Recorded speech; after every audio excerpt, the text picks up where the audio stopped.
Graça e paz, amados. Amém? Amém? Glória a Deus, o seu nome está sendo chamado. O rei chamará o seu nome quando nas nuvens ele aparecer com poder e grande glória, como diz a palavra. Quem tem essa convicção, diga amém. Glória a Deus. É por isso que nós cantamos e declaramos com toda a força do nosso ser, dizendo: o nosso rei está voltando. Ele prometeu, e assim como ele prometeu, ele cumprirá. Ele virá e nos levará para estarmos para sempre com ele. Em nome da IBN Pinhais, eu dou o bem-vindo a todos vocês, a vocês que estão aqui nessa noite, estão nos visitando. É um privilégio, uma honra tê-los conosco. A vocês que estão aí, obrigado, pelas mídias sociais, nos acompanhando aí pelo Facebook, muito bom ter você com a gente. Hoje estava dando umas travadas ali no Face, não deu para eu responder a todos vocês que estavam entrando ali, compartilhando, cultuando conosco, não assistindo, porque nós cremos que vocês não estão aí do outro lado assistindo a uma transmissão, mas estão como nós aqui cultuando. Então anotei aqui a Edith, a Mônica, a pastora Mônica, o Mauri, a Cleide, o Fernando, a Simone, a Jaque, o Gustavo, o Jonas, a Naara, a Berenice, a Neide, os irmãos que estão sempre aí conosco e acompanhando juntamente das suas casas, cultuando a Deus juntamente conosco. É muito bom tê-los conosco. Continue nesse mesmo espírito, apesar de estarmos longe, separados geograficamente, mas estamos em um só espírito, estamos em uma só fé, estamos com um só propósito, de adorar ao Senhor, de servi-lo e de bendizê-lo, fazer com que o nosso louvor possa chegar diante dele, como um aroma agradável, como um cheiro suave, como o Rafael leu aqui, né, na abertura. Ele está procurando esses verdadeiros adoradores, aqueles que o adoram em espírito e em verdade. Que seja assim também na sua vida, que seja assim aí na sua casa, que onde você está, que você possa continuar erigindo um altar de louvor e adoração ao Senhor, e que Ele possa continuar falando ao seu coração. Por isso, também é extremamente necessário que você compartilhe esse vídeo, que você marque, né? A Cleide já estava marcando aí outras pessoas, marque para que outros sejam também abençoados, assim como você o está sendo, como nós estamos sendo. Eu gostaria de compartilhar com vocês, nessa noite, uma palavra que tem falado muito ao meu coração. Eu já ministrei com esse mesmo tema em um outro texto, e eu gostaria de voltar a esse tema, que é identificando os tropeços. E para voltarmos, revisitarmos esse tema, eu escolhi o texto de primeiro livro dos Reis, capítulo 13, vamos ler a partir do versículo 4. Primeiro livro de Reis, ou dos Reis, capítulo 13, vamos ler do versículo 4 ao versículo 10. Antes de ler, eu gostaria de fazer só uma breve introdução, para que você se situe o que está acontecendo nessa circunstância. Aqui foi logo que o rei Salomão morreu. A palavra do Senhor diz que um pouco antes do rei Salomão morrer, pelo fato de Salomão haver se desviado dos caminhos do Senhor, o Senhor disse que tiraria da descendência de Davi 10 das 12 tribos. A palavra do Senhor diz que havia um dos líderes, dos chefes do exército de Salomão, chamava-se Jeroboão. E Jeroboão era o responsável pelos homens que faziam trabalho forçado, e a Bíblia diz que Jeroboão executava o seu trabalho muito bem. E determinado dia, a palavra do Senhor diz que o Senhor levantou um profeta chamado Aías, para que fosse até Jeroboão e dissesse a ele que o Senhor estaria dando a ele 10 das 12 tribos de Israel. O texto fala que o profeta Aías chegou a Jeroboão, ele estava com uma capa nova, então ele pega a capa, ele rasga a capa em 12 partes e fala para Jeroboão: pegue 10 dessas partes, porque assim diz o Senhor, eu estou entregando nas tuas mãos 10 tribos. E o Senhor diz para Jeroboão: se você andar nos meus caminhos, eu vou levantar para você uma dinastia, assim como eu fiz com Davi. Continuará uma das tribos, a tribo de Judá, e a tribo de Efraim também ficou com o reino de Judá. Essas duas tribos ainda ficará com o reino da descendência de Davi. Mas eu vou tirar dele esses 10 reinos, vou dar a você. E se você for fiel, eu vou fazer de você, ou através de você, uma dinastia tão poderosa quanto a dinastia de Davi. De alguma forma Salomão ficou sabendo disso, tentou matar Jeroboão. Jeroboão fugiu, foi morar no Egito, acobertado pelo rei do Egito, por Sisaque, que naquela época era o rei do Egito. E logo depois Salomão morreu, e depois que Salomão morreu, Roboão, filho de Salomão, foi proclamado rei. Roboão não deu ouvidos aos líderes de Israel, que o aconselharam a ser bom para o povo, a servir o povo, ao invés de querer trazer mais opressão sobre o povo, que ele deveria ser servo do povo, e o povo certamente o teria por estima durante todos os dias de sua vida. Mas ele decidiu, ao invés de ouvir os mais velhos, decidiu ouvir os seus colegas da mesma idade, e assim a palavra do Senhor diz que todas as 10 tribos se separaram e foram embora para as suas casas, porque ele estava querendo oprimir o povo mais ainda. Todo Israel se reuniu para poder dizer para Roboão: olha, o seu pai colocou os impostos muito pesados sobre nós, nós precisamos que você alivie o peso. Ele fala então para o povo: olha, volta daqui 3 dias e eu vou falar com vocês. Ele pede o conselho dos anciãos ali de Israel, e eles dizem: olha, seja bom com esse povo, atende-os e eles vão ser teus servos para sempre. E ele vai ouvir os jovens dizem: não, você tem que falar para eles: olha, o meu dedo mínimo é mais grosso do que a cintura do meu pai. Se meu pai feriu vocês com chicote, eu vou ferir vocês com escorpiões, ou com chicotes pontiagudos, como diz a Nova Versão Internacional. Então o povo se revolta e elege, ou levanta Jeroboão como rei das 10 tribos, para cumprir aquilo que o Senhor havia falado por meio do profeta Aías. Acontece que Jeroboão, não seguindo o que o Senhor havia falado para ele, e não confiando na palavra do Senhor, ele duvidou de que Deus era poderoso para levantar na vida dele, ou através da vida dele, uma dinastia.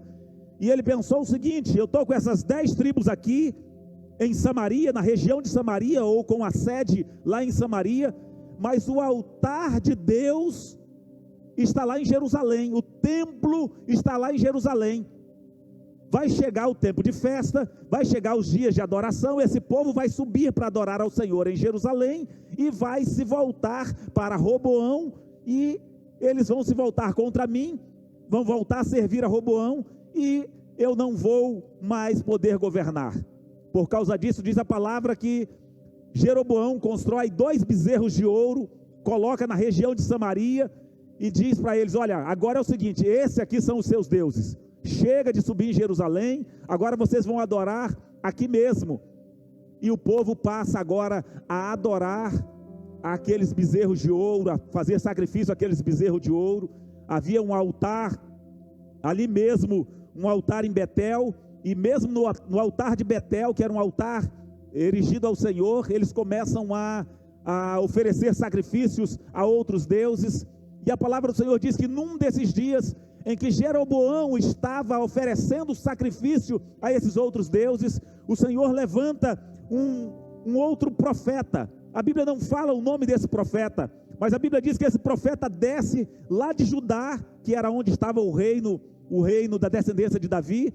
Ele desce e vai até onde Jeroboão estava e profetiza contra aquele altar. Imaginem o rei Jeroboão ali oferecendo sacrifícios sobre aqueles altares, na frente daquele bezerro de ouro, e o profeta chega e grita: ó altar, assim diz o Senhor, vai levantar um descendente da casa de Davi, e ele vai esmagar, ele vai destruir esse altar, o nome dele será Josias, e ele vai destruir, vai queimar ossos humanos, ossos desses que estão oferecendo, esses profetas e esses sacerdotes que estão oferecendo a outros deuses, serão queimados. E ele diz: o Senhor vai dar um sinal, esse altar vai se fender, vai rachar no meio, e as cinzas vão cair e vão contaminar esse lugar. A palavra do Senhor diz que, irado com aquilo, Jeroboão, olhando para aquilo, levanta o dedo, aponta para o profeta e diz: prendam-no.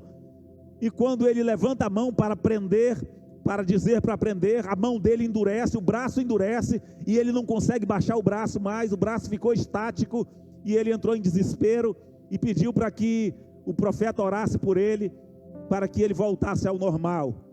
E o profeta orou, e ele voltou ao normal.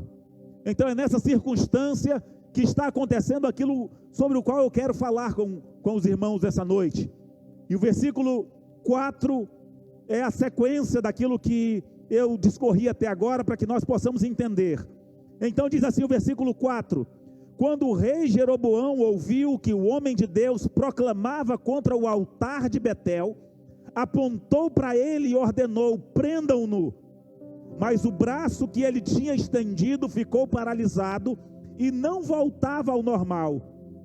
Além disso, o altar se fendeu e as suas cinzas se derramaram, conforme o sinal dado pelo homem de Deus por ordem do Senhor. Então o rei disse ao homem de Deus: interceda junto ao Senhor, o seu Deus, e ore por mim, para que meu braço se recupere. O homem de Deus intercedeu junto ao Senhor, e o braço do rei recuperou-se e voltou ao normal. O rei disse ao homem de Deus: venha à minha casa e coma algo, e eu o recompensarei. Mas o homem de Deus respondeu ao rei: mesmo que me desse a metade dos seus bens, eu não iria com você, nem comeria, nem beberia nada neste lugar, pois recebi estas ordens pela palavra do Senhor: não coma pão, nem beba água, nem volte pelo mesmo caminho por onde foi. Por isso, quando ele voltou, não foi pelo caminho por onde tinha vindo a Betel. Amém? Feche seus olhos, vamos orar mais uma vez ao Senhor. Pai, é diante de Ti que nós estamos nessa noite. Nosso coração se alegra com a Tua presença neste lugar, com a Tua palavra que fala aos nossos corações.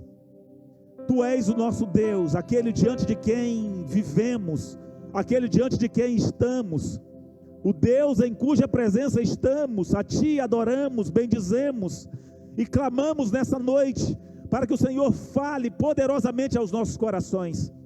Faça-nos entender, Senhor, faça-nos entender os tropeços, as armadilhas que são postas diariamente nas nossas vidas, ou na nossa frente, e que o Senhor possa nessa noite nos dar graça, para que, entendendo a Tua palavra, Pai, nós estejamos aptos a transformar, a fazer, Senhor, com que aquilo que é a Tua vontade, que já entendemos que é a Tua vontade, se manifeste poderosamente em nós e através de nós. Fala-nos para a glória e para o louvor do Teu nome, em nome de Jesus, amém. Queridos, nós percebemos e vemos aqui algo muito forte para as nossas vidas. Eu queria falar hoje a você, cujo coração está todos os dias decidido a obedecer ao Senhor. A você que tem entregado o seu coração ao Senhor, que tem decidido honrar a Ele com a sua vida e com os seus caminhos. Eu gostaria que você prestasse muita atenção nessa noite, porque nós precisamos, durante a nossa caminhada com Cristo, a nossa caminhada no reino, nós precisamos aprender a identificar os tropeços que são colocados na nossa vida. pequeno trecho que nós lemos, aparece um desses tropeços. E esse tropeço que nós lemos aqui é o mais fácil, via de regra, para nós compreendermos, percebermos e até superarmos. Nós percebemos que Deus havia dado uma palavra para esse profeta, não sabemos o nome dele, mas a palavra de Deus deixa claro aqui que Deus havia dado uma palavra para ele, dizendo: olha, você vai lá, você vai profetizar contra o altar, e você não vai comer nada. Por quê? Porque aquela era uma região que havia se afastado do Senhor, e aquela era uma cidade contra a qual Deus estava ordenando o castigo. Então Deus dá uma ordem expressa a ele. Ele mesmo declara dizendo que ele recebeu do Senhor aquela ordem, dizendo: você vai chegar lá, você vai profetizar, vai virar as costas, vai voltar, não coma e nem beba naquele lugar. Ele havia recebido uma ordem, uma fala expressa de Deus. Mas preste atenção de que logo depois que ele profetiza, o rei dá uma fala a ele dizendo: venha até a minha casa. Não era a casa de um qualquer, era a casa do rei daquelas 10 tribos, daquelas 10 regiões. E ele diz: você vem à minha casa, você come alguma coisa comigo, e eu vou recompensar a você. Uma cilada para que aquele homem crescesse os olhos como fez Balaão, e pudesse assim desobedecer a Deus, e não cumprisse aquilo que Deus havia falado para a vida dele. Aquilo que ele sabia ser a vontade de Deus, agora estava em xeque. E a palavra do Senhor diz que ele simplesmente refuta, ele simplesmente olha para o rei, e ele diz: de forma alguma, nem se você me desse metade dos seus bens, eu iria com você, não comeria e nem beberia aqui neste lugar, porque eu recebi uma palavra do Senhor. Nós, como cristãos, precisamos entender e aprender com essa passagem, a saber levar em conta aquilo que Deus tem falado ao nosso coração, aquilo que Deus tem falado às nossas vidas. E quando Satanás, e quando os servos de Satanás vierem com as suas propostas, vierem com a sua proposta de trazer até mesmo recompensa para as nossas vidas, que nós saibamos nos mantermos na palavra de Deus, que nós saibamos recusar e nos mantenhamos na palavra de Deus, voltando o nosso coração para aquilo que nós sabemos já no nosso coração, que é o que Deus quer que venhamos a fazer. Este, porém, é o tipo de empecilho, é o tipo de cilada, é o tipo de tropeço mais fácil de nós verificarmos. Agora existe um tropeço mais difícil, um ardil muitas vezes usado pelas trevas, e que muitas vezes é mais difícil de percebermos. Um engodo, um laço.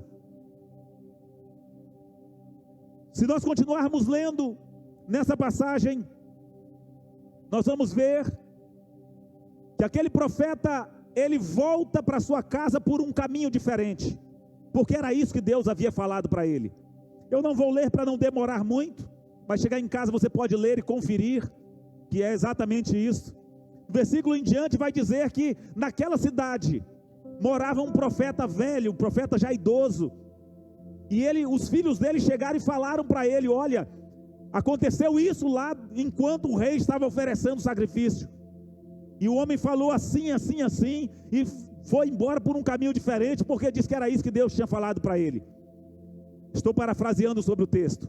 Então ele manda selar o jumento, e ele vai atrás daquele profeta, e ele encontra aquele profeta sentado debaixo de uma árvore, e ele diz: você é o homem de Deus que veio, você é o homem de Deus que veio lá de Judá? Ele diz: sim, sou eu. Ele diz: olha, eu vim aqui para convidar você para ir lá na minha casa, para você comer e beber comigo.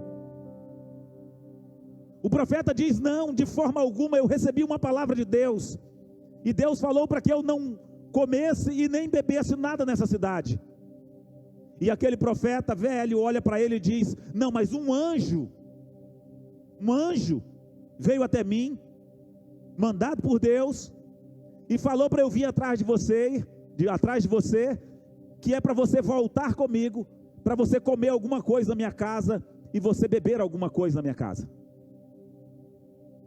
E a palavra do Senhor diz que aquele profeta volta com o outro, com o profeta velho, vai para a casa dele, lá, exatamente na região, no lugar onde ele não deveria estar, lá em Betel, na cidade ali, onde estava oferecendo o sacrifício, e ele se senta à mesa para comer e para beber. E a palavra do Senhor diz que enquanto ele ainda estava na mesa, enquanto eles ainda estavam comendo, a palavra do Senhor veio e disse: você desobedeceu. Pegue aí, se você quiser acompanhar comigo, versículo 20. Enquanto ainda estavam sentados à mesa, a palavra do Senhor veio ao profeta idoso, que o havia feito voltar, e ele bradou ao homem de Deus que tinha vindo de Judá: assim diz o Senhor, você desafiou a palavra do Senhor, o seu Deus. Você voltou e comeu pão e bebeu água, no lugar onde ele falou que você não comesse nem bebesse. Por isso, o seu corpo não será sepultado no túmulo dos seus antepassados. Percebam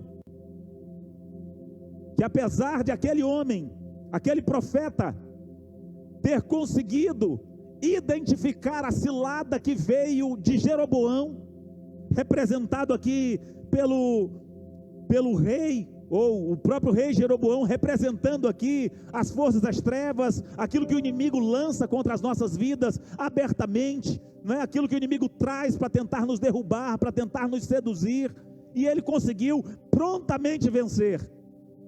Mas houve um tropeço, uma cilada, que veio de onde ele não esperava, e é isso que eu gostaria que você parasse para pensar nessa noite. Será que nós estamos preparados para identificarmos um tropeço que venha do nosso pastor? Será que nós estamos preparados para identificarmos um tropeço que venha do profeta da nossa igreja? Um tropeço que venha do nosso irmão? Um tropeço que venha daquele que está no ministério de louvor conosco, daquele que está no ministério de intercessão? Porque via de regra, queridos, nós muitas vezes não percebemos os tropeços que vêm contra as nossas vidas e que estão envoltos ou involucrados, encobertos ali dentro de uma religiosidade. E como servos de Deus, muitas vezes nós somos levados a não buscar ou a não confrontar aquilo que nós ouvimos com a palavra de Deus. Veja que o que fez aquele homem voltar foi a fala do outro profeta dizendo: não, mas um anjo falou comigo que você tem que voltar. E muitas vezes dentro da igreja nós estamos vendo isso. As pessoas estão dando mais crédito a visões, estão dando mais crédito a anjos, estão dando mais crédito a profecias, do que aquilo que eles têm recebido como palavra de Deus, do que a palavra de Deus no seu coração. E isso tem matado centenas e milhares de pessoas. Isso tem feito com que muitas vezes a porta dos fundos da igreja seja maior do que a porta da frente. Porque nós achamos que porque uma palavra vem de um pastor, porque a palavra vem aqui de um homem de Deus, vem de um profeta, nós não precisamos subsumi-la, nós não precisamos trazê-la para a palavra de Deus para ver se é aquilo mesmo. E aquilo que o Senhor, aquilo que Deus já falou para nós, queridos, diz a palavra do Senhor, o apóstolo Paulo diz: ainda que um anjo venha e diga para você de forma diferente, o apóstolo Paulo diz: você deve ter como anátema, como nada ou como amaldiçoado. Precisamos aprender a identificar os tropeços. Falei, não sei se domingo passado ou no outro, do tropeço que vem, né? Em forma de irmão, muitas vezes. Muitas vezes. A palavra do Senhor fala, quando nós lemos lá em Atos, no capítulo 21, a palavra do Senhor diz que Paulo estava subindo de volta, ou subindo para ir a Jerusalém. E enquanto ele estava subindo para ir a Jerusalém, ele passando ali por algumas cidades, a Bíblia fala que ele chega finalmente a Cesareia Marítima. Existiam duas Cesareias, a Cesareia de Filipe e a Cesareia Marítima. Ele chega, desembarca ali em Cesareia, e a palavra do Senhor diz que os irmãos se reuniram com ele. Ele ficou lá 3 dias, e durante aqueles 3 dias desceu um profeta, e aquele profeta pegou o cinto de Paulo, amarrou as mãos dele, amarrou os pés, e disse: assim diz o Senhor, é assim que vão fazer com o dono desse cinto lá em Jerusalém. E a Bíblia diz que os irmãos insistiram com Paulo para que Paulo não subisse. Os irmãos começaram a chorar para que Paulo não subisse a Jerusalém, por causa daquela profecia. E Paulo diz: por que vocês estão fazendo isso? Por que vocês estão chorando desse jeito, partindo o meu coração? Estou parafraseando agora sobre o texto. Paulo diz assim: eu sei qual é a vontade de Deus para a minha vida, e se eu tiver que morrer para cumprir essa vontade de Deus, eu morrerei. Não adianta vocês ficarem chorando, vocês ficarem pedindo para que eu não vá. Vocês só vão cortar o meu coração, porque eu estou pronto, não apenas para ter as mãos e os pés presos em Jerusalém, mas eu estou pronto a morrer, desde que a vontade de Deus se cumpra na minha vida. Sabe, queridos, enquanto nós não tivermos essa decisão no nosso coração, nós seremos levados pelo choro, pela fala, pelos ardis, pelos tropeços que muitas vezes possam vir daqueles que nos amam, que muitas vezes nem percebem. Eles muitas vezes não percebem que estão operando dentro desse princípio das trevas. A palavra do Senhor fala que foi assim que aconteceu com Jesus.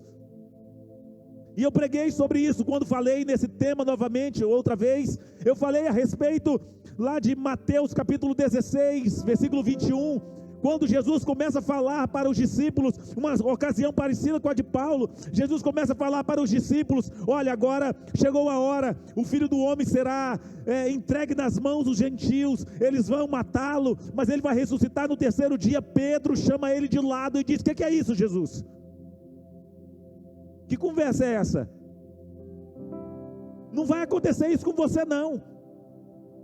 Isso não vai acontecer com você.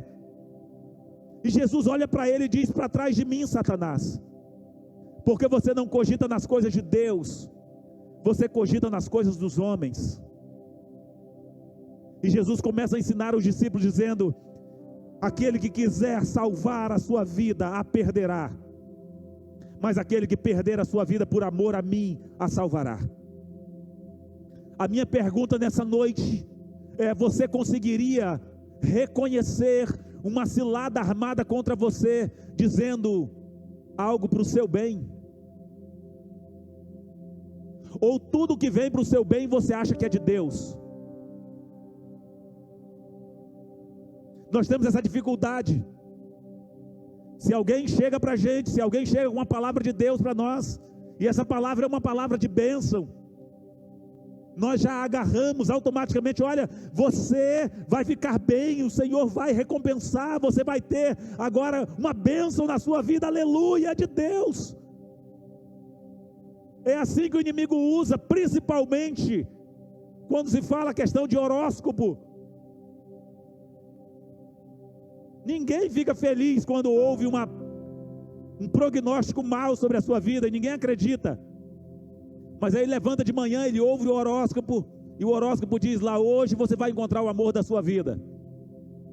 Aí se é um homem, qualquer mulher que olha para ele já fala: oh, deve ser o amor da minha vida. Nós estamos sempre com o nosso coração aberto para aquilo que as pessoas falam de bom, no sentido de que é a nossa vontade, que é o que nós queremos. Nós estamos sempre achando que isso é de Deus, e nós temos que tomarmos muito cuidado com isso. Era isso que Pedro estava falando para Jesus. Pedro estava dizendo para Jesus: Jesus, você não vai morrer não, você não vai morrer, nós não vamos deixar eles matarem você. Será que se fosse falado para você, você na hora dizia: é de Deus, esse negócio de morrer não é comigo, a minha senha não chegou a hora ainda. Se alguém chega e diz: não, você vai morrer, você diria: amém, eu estou pronto para morrer, desde que seja a vontade de Deus? Ou você diria logo: está amarrado, não chegou a minha hora?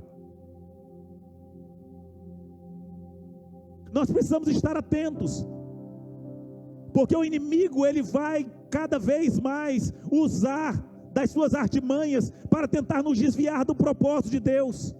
A primeira vez que eu li esse texto, eu fiquei chorando, eu falei: meu Deus, que coisa terrível para esse profeta. Ele foi enganado, o outro chegou para ele e disse: olha, Deus falou comigo que você precisa voltar. Não parece que é uma coisa de Deus, queridos? Eu já vi pessoas aconselhando as outras pessoas, líderes, aconselhando, dizendo: olha, esse marido ou essa mulher que você está casado não é a sua mulher, Deus preparou algo melhor para você. E eu já vi pessoas se separarem, porque diz que recebeu uma profecia, dizendo que aquela não era a esposa, ou aquele não era o cônjuge para ela.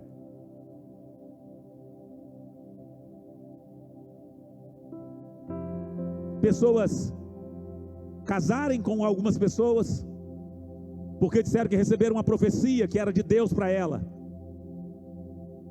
e depois estavam chorando: mas Deus falou comigo, por que Ele me bate todo dia? Por que Ele faz isso comigo? Porque nós muitas vezes, só porque alguém está falando e dizendo que é em nome de Deus, nós temos a tendência de dar crédito. Aquele profeta usou exatamente um ardil, dizendo: um anjo falou comigo, e fez com que aquele homem se apartasse daquilo que era a vontade de Deus para a vida dele. O que é que tem feito você se distanciar da vontade de Deus? Você sabe qual é a vontade de Deus para a sua vida? Você sabe o que é que Deus tem falado? Se você ainda não sabe tudo, mas a palavra de Deus está aqui, você pode lê-la, você pode buscá-la. Tudo aquilo que Deus tem para você, todo o alimento, todo o propósito dele para a sua vida, está na sua palavra. Tudo aquilo que Deus pensa a seu respeito, está na sua palavra. A palavra do Senhor diz que o Senhor tem planos bons para nós. Ele só tem planos bons para nós, sim, queridos. Sim, Deus só tem planos bons para nós. E Ele diz isso através do profeta Jeremias, dizendo: sou eu quem sei os planos, sou eu quem sei os projetos, sou eu quem sei os pensamentos que eu tenho a respeito de vós, diz o Senhor, pensamentos de paz e não de mal, para vos dar um futuro e uma esperança. Só que dentro desses pensamentos bons que o Senhor tinha para nós, ou tinha para o povo de Israel, estava ali o cativeiro babilônico. E eles não queriam ir, porque não pode ser um plano bom ir para o cativeiro. E muitas vezes nós abrimos mão da fala do Senhor, daquilo que a palavra do Senhor diz para nós, porque o nosso coração está dizendo que aquilo não é tão bom para a gente. E nós vamos atrás do que um anjo falou, do que um profeta falou, do que um irmão falou,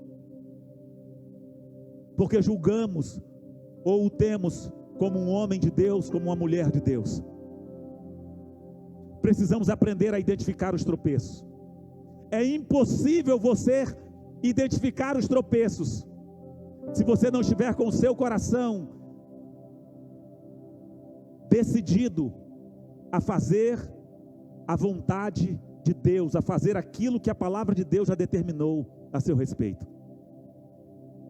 Paulo, então, quando ele estava ali, o texto que eu falei para vocês lá em Atos, na casa de Filipe, o evangelista, ele dá essa resposta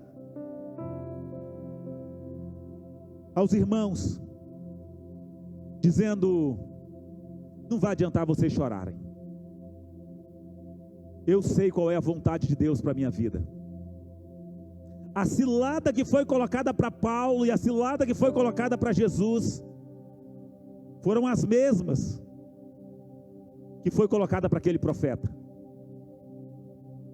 Mas eles não estavam dispostos a negociar a vontade de Deus em prol do seu benefício próprio. Jesus sabia para o que ele tinha vindo ao mundo. Não era para ficar sendo Jesus, mas era para ser o Cristo, aquele que ia para a cruz em favor dos outros. A proposta de Pedro era que ele não morresse, e se ele não morresse, você e eu estaríamos perdidos para sempre. Parecia uma proposta boa, livrar você de uma morte de cruz. Mas bom para o Filho de Deus é que a vontade de Deus se cumpra na vida dele, ainda que essa vontade seja uma morte de cruz. Paulo, contrariando aquilo que os irmãos estavam pedindo, e ciente daquilo que Ágabo havia falado para ele, do que estava esperando ele lá, e ele já vinha ouvindo a respeito disso. Se você pegar um pouco antes, lá no versículo 4, quando eles encontram com os irmãos, um pouco antes de chegar, quando eles chegam em Tiro, e encontram com alguns irmãos lá, os irmãos já tinham ouvido do Espírito Santo, que se Paulo fosse para Jerusalém, ele seria preso lá. Veja o versículo 4, encontrando os discípulos dali, lá em Tiro, ficamos com eles 7 dias, eles pelo Espírito recomendavam a Paulo que não fosse a Jerusalém, porque o Espírito Santo já vinha dizendo o que é que ele passaria lá. Eu já vi muitas pessoas dizerem, por que Paulo foi? Sabendo o que iria acontecer, porque ele sabia que muito melhor é que a vontade de Deus se cumprisse na vida dele, ainda que isso incluísse prisões, naufrágio, morte, mas que ele estaria seguro de que aquele a quem ele tinha encomendado a sua alma era poderoso para guardá-la até aquele dia que o Senhor havia designado. Feche os seus olhos.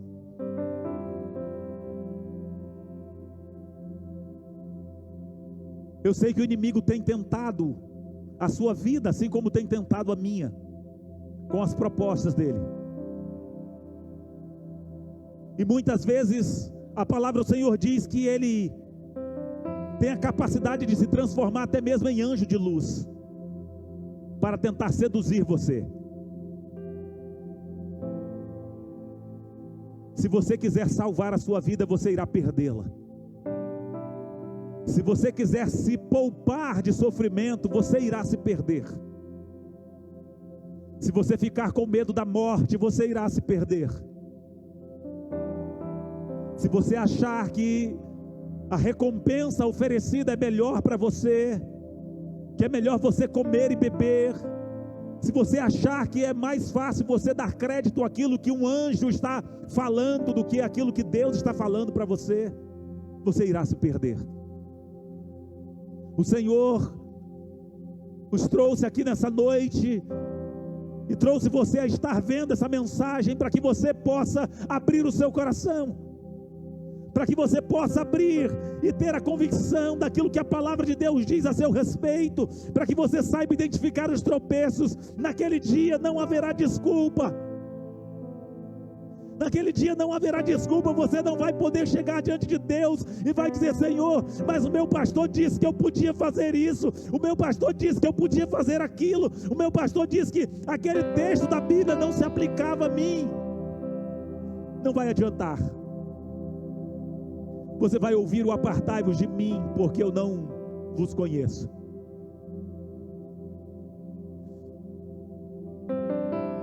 Certamente o inimigo irá se utilizar de muitas pessoas para trazer sobre a sua vida dúvidas quanto àquilo que Deus falou e tem falado ao seu coração. E você sabe o quanto Deus tem falado ao seu coração, mas você tem negligenciado. E o meu clamor nessa noite é para que você não volte atrás. Não volte atrás.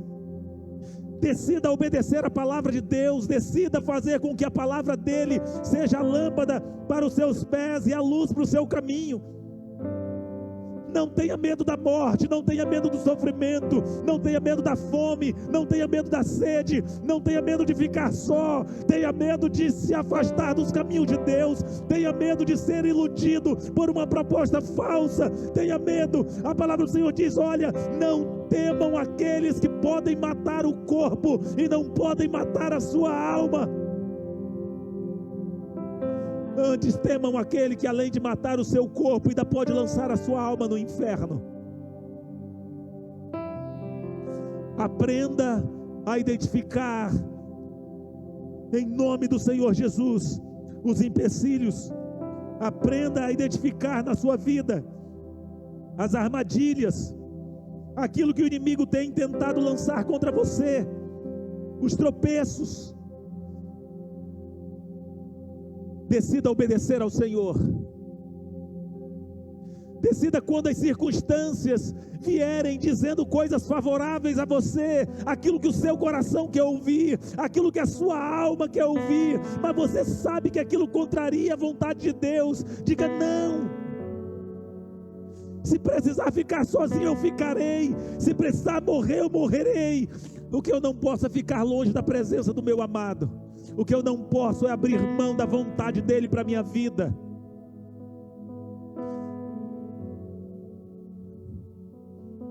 Coloque-se de pé, você que está neste lugar.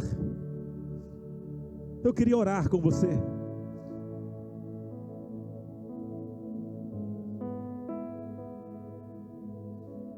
Queria orar para que o Senhor pudesse capacitar a cada um de nós, a cada um de vocês, a identificar. Cuidado, meus queridos, cuidado. A palavra do Senhor diz que Paulo, ele chamava a atenção da igreja, dizendo que estava próximo à partida dele, e que depois que ele partisse, lobos devoradores viriam sobre o rebanho. Não trazem estrelas nas testas, e na grande maioria das vezes eles trarão uma mensagem dizendo: assim diz o Senhor, dizendo: um anjo me disse, eu tive uma visão, eu tive uma revelação, eu tive um sonho.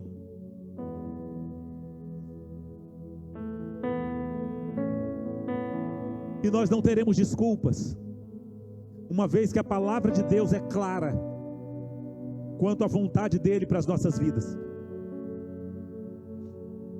Coloque seu coração agora diante de Deus. Você precisa conhecer a vontade de Deus. Você precisa ler a palavra de Deus. Como é que você poderá julgar se um conselho que está sendo dado a você é bom ou ruim, se você não conhecer a palavra de Deus? Como é que você vai saber se o que está sendo proposto para você é algo de Deus ou é algo das trevas? Se é uma cilada que está sendo colocada diante de você, se aquilo que está sendo preparado e com uma aparência de bom, não vem comer na minha casa, vem beber comigo, volta, porque o anjo falou para você voltar. Como é que você sabe se isso é de Deus? Somente conhecendo a palavra de Deus, você será capaz de identificar os tropeços. E como é que está a sua leitura da palavra? Como é que está a sua busca pela palavra de Deus? Eu não estou falando de você ler textos isolados, eu estou falando de você ler para se alimentar, para buscar e dizer: Senhor, fala comigo, é a tua voz que vai me conduzir, é a tua vontade que vai guiar os meus passos. Deixa o Espírito Santo conduzir você a cada dia, mas você precisa estar disposto, você precisa estar disposta a realmente colocar em prática aquilo que o Senhor falou para você. Não volte pelo mesmo caminho nessa noite. Não volte pelo mesmo caminho. Decida realmente dizer: Senhor, a minha vida não tem valor algum se não cumprir o teu propósito, se não cumprir cumprir o teu chamado, se não for para que a tua palavra se materialize, se manifeste através da minha vida, Senhor, para que viver? Pare de querer ficar salvando a sua vida. Pare de querer achar que o melhor é você estar bem, é você estar gozando de tudo aquilo que o mundo tem por precioso. Não. A melhor coisa é estar na presença de Deus e habitar no esconderijo do Altíssimo. Porque aquele que habita no esconderijo do Altíssimo pode dizer do Senhor: Tu és o meu refúgio, a minha fortaleza, o meu Deus. Oh Deus, fala o coração de cada um de nós nessa hora. O Senhor sabe quantos são os tropeços e quais são os tropeços que o inimigo tem planejado e tem falado, Senhor, para cada vida, para cada coração, no lar, na família, Senhor, nas finanças, Senhor, na saúde, até mesmo, Senhor, dentro do chamado ministerial. O Senhor sabe dos tropeços.